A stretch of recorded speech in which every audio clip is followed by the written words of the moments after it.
Solo ado data pembanyak o baju suto orang suborang di sosari bola diampaikan dilangkan nang kola juga. Dato-dato ado sultan-sultan pembanyak laragu mato di memandang soma di mano ngutibokan yoga kita dan basangnya. Jika diagak di konang-konang ditimbang sabi batu. Laman aku ambo ke bumi dan menilada ambo ke langit irada kewaju orang berkuasa. Salimbat dan daripada itu bermula kato nan talopak de ula pandan dan badaun bermula kato nan akan dibuka sekali bawa beribu ampun. Ambo takwakan keperluan satu ambo unjurkan lutut nan dua memohon meminta ampun ke kita nan basanmu. Disusul jari nan 10 sombata simpua jeman nan mair yang ambo takut kok dek takut kato kok salah dek suko kato tadorong. Nenek mama dapat malunya orang Kuantan dapat bertanya. Kato kok salah dek menyobui rundiang kok sosek dan menyampaikan bori maaf ambo dek kita nan basamo. Rajo Duyung adalah perahu jalur dari Desa Gunung, Kecamatan Gunung Toar.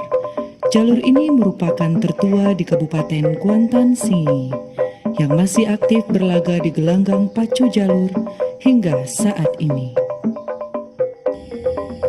Jadi kalau perencanaan pembuatan jalur Duyungko tahun 88, kemudian memang sudahnya tahun 89, dan itu sejarahnya pertama yang Pak Wali dengan perangkat desa waktu itu dinamakan kalau dusun dan ketua kampung itu baru membuat atau pemberundingan di rumah tukang yang kebetulan tukangnya memang orang Karega yang namanya Omong Sori.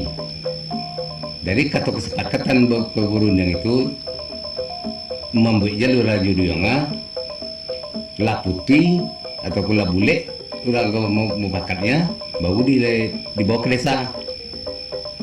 Di desa baru dibuat rapi umum kan. Setelahnya rapi umum dicarilah hari dan waktu yang topek untuk mencari banan. Jadi jalur Rajo Duyungga diambil di Rimbo Pinang Masa dengan kayunya Banio. Dalam tradisi pacu jalur, terdapat beberapa proses yang memiliki esensi gotong royong, terutama pada saat mencari kayu di Rimbo. Baik itu yang tua maupun yang muda, semuanya bergerak bersama-sama demi tradisi pacu jalur.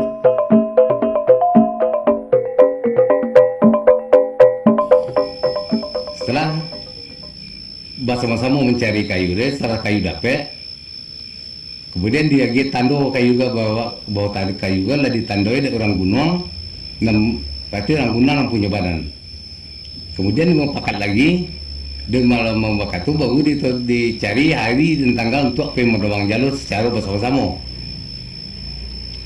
Nah setelah jalur ke kayunya jalur ditobang, memang dibiarkan itu aja dulu. Kemudian dibuat lagi perhitungan di kampung.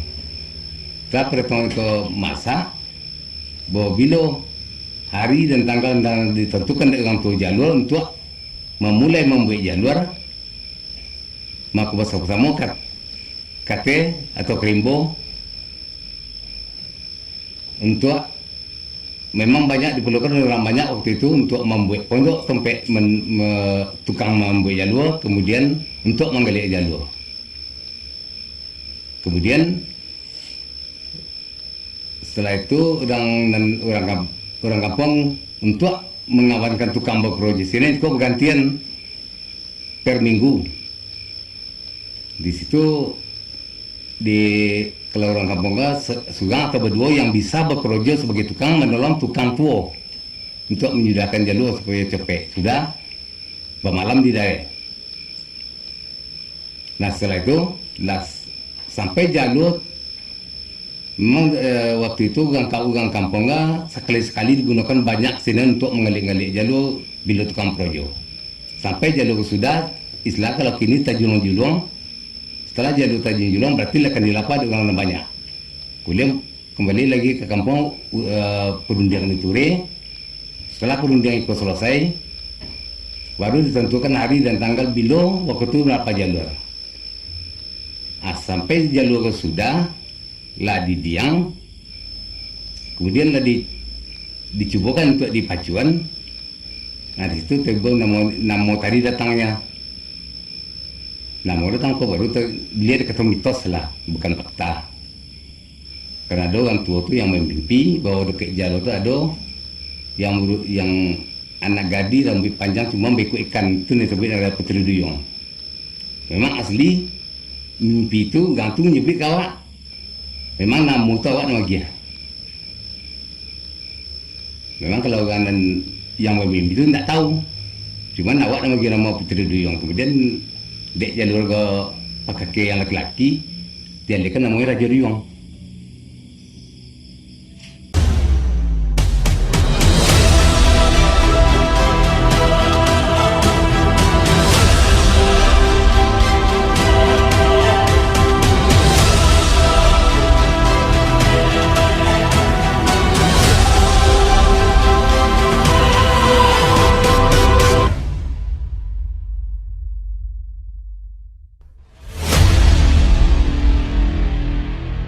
Kemudian di sebalik itu jalur itu adalah budaya. Dan pertama pacu jalur, dan kedua untuk menghubungkan antara negeri satu ke negeri satu waktu musim padi. Jalur itulah pengangkut padi dari tempat di seberang si A ke seberang si B. Jalur itulah gunanya dulu untuk mengangkut padi bagi cucu keponakan. Maka dari itu jalur banyak kegunaannya dahulu. Maka dibuatlah dari orang tua dulu agak tebal. Ada dalam kisah 3 buah jari atau ompek jari tebal jalur tersebut. Sebab kegunaan daripada jalur itu adalah untuk transportasi terutama, dan yang kedua barulah untuk perpacuan. Jadi makanya jalur yang dibuat tebal itu adalah supaya cucu keponakan memakainya lama atau bertahun-tahun, dan dijaga, artinya dibuatkan rumahnya dan dijaga baik-baik. Kemudian di sebalik itu, di jalur itu tersebut ada pawangnya atau dukunnya. Dukun itu bukan menyelamatkan anak jalur, tetapi itu adalah tradisi di dalam sebuah jalur. Dan begitu juga dibayangkan ke atas persukuan atau kenegerian ada seorang dukun untuk mengobati orang yang sakit yang meminta kepada Allah, tidak meminta kepada jin dan setan. Itu hikmah daripada jalur yang dipacukan oleh cucu keponakan kita, bersumber kepada pedomannya pemangku adat memerintah cucu keponakannya di adat masing-masing.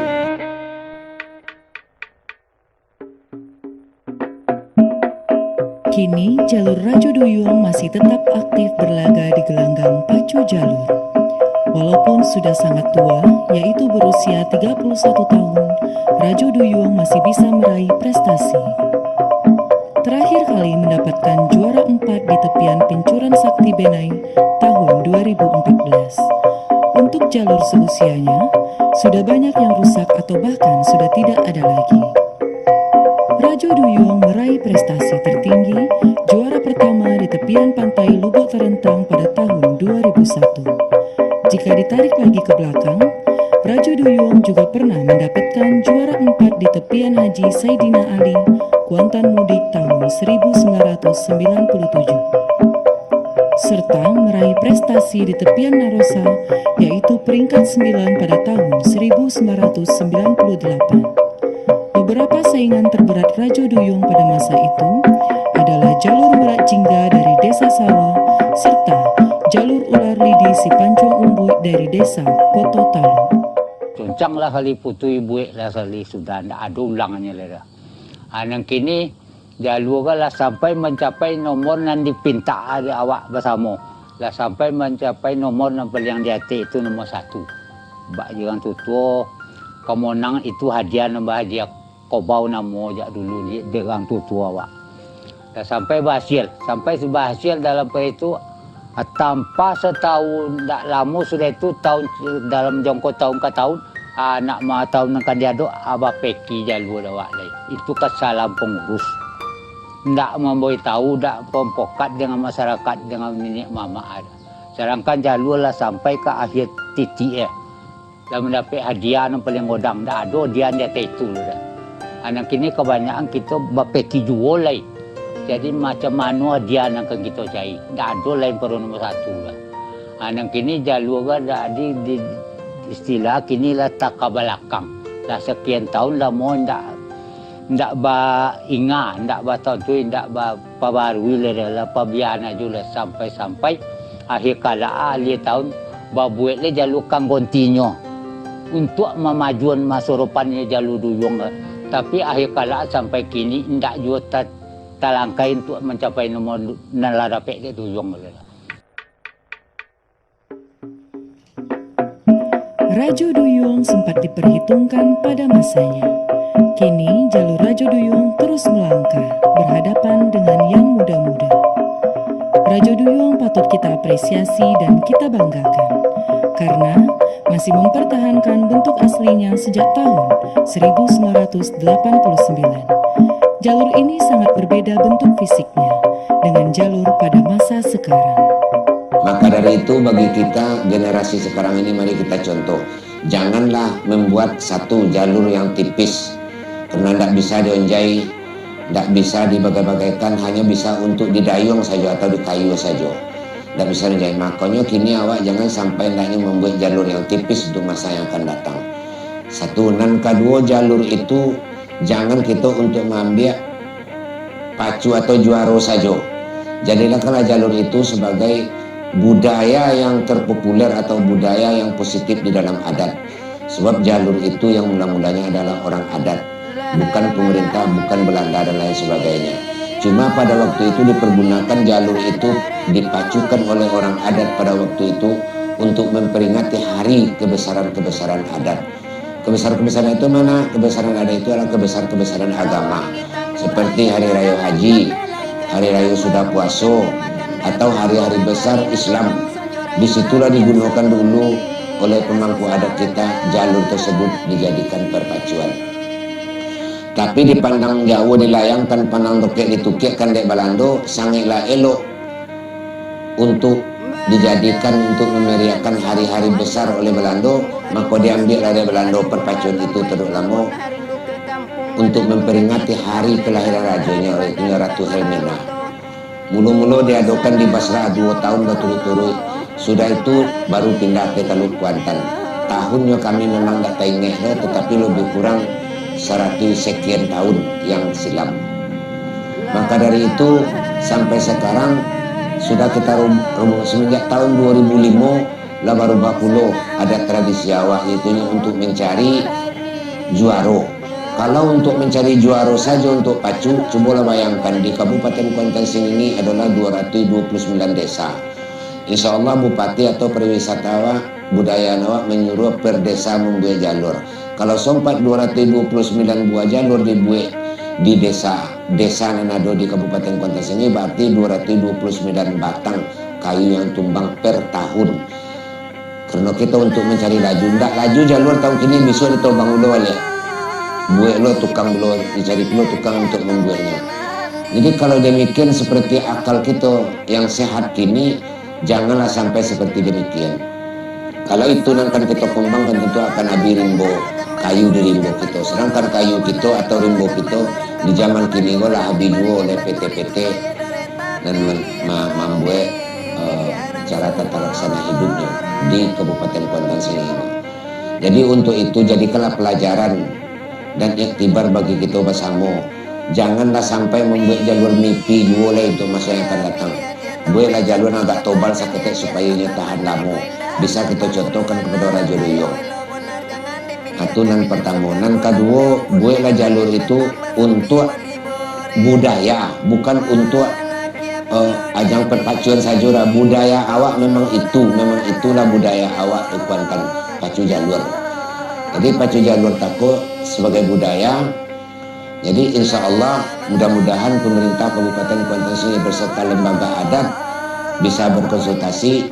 Insya Allah untuk masa yang akan datang jalur itu tetap diadakan perpacuan pusatnya terakhirnya di Kabupaten Kuantan ini, ibu kotanya Teluk Kuantan, artinya di Sungai Teluk Kuantan. Dan sebelum itu diadakan di awak di per kecamatan mulai dari bulan 7 sampai bulan 8. Masyarakat Kabupaten Kuantan ini heboh di pacu jalur. Mungkin di Teluk Kuantan nanti mudah-mudahan Sagalo jalur nan ado di perdesa di Kabupaten Kuantan sini harus datang ke Teluk Kuantan dan akan diberi hendaknya uang penjagaannya seperti 2 juta atau 3 juta per jalur. Maka hadiahnya mungkin akan diperkecil daripada tahun-tahun yang telah sudah. Itulah harapan kita generasi sekarang ini yang disampaikan kepada lembaga adat. Mudah-mudahan lembaga adat bisa menyampaikan kepada pihak pemerintahan 3 persampainya. Yang pertama, pacu jalur itu serahkanlah kepada orang adat. Itu permintaan daripada generasi kita zaman sekarang ini yang disampaikannya kepada lembaga adat. Dan yang kedua, hadiahnya itu tak perlu besar. Dan yang ketiga, tolonglah beri uang pembinaan daripada jalur-jalur yang datang ke Kabupaten Kuantan sini sebagai pacu terakhir itu di Teluk Kuantan sesuai dengan keadaan dan situasi zaman sekarang. Itu mengenai jalur. Dan yang kedua mengenai penjagaan pembuat jalur itu, kalaulah seandainya kita warga Kuantan sini ini membuat jalur per tahun, tentu akan habis kayu kita godang-godang lah. Bagi generasi kita kini akan habis, apalagi besok untuk generasi dan regenerasi cucung dan keponakan kita. Sedangkan di masa keponakan jangan sampai cucung oleh kayu mungkin habis. Maka dari itu untuk menjaga kelestarian itu dari kinilah kita mulai menjaga.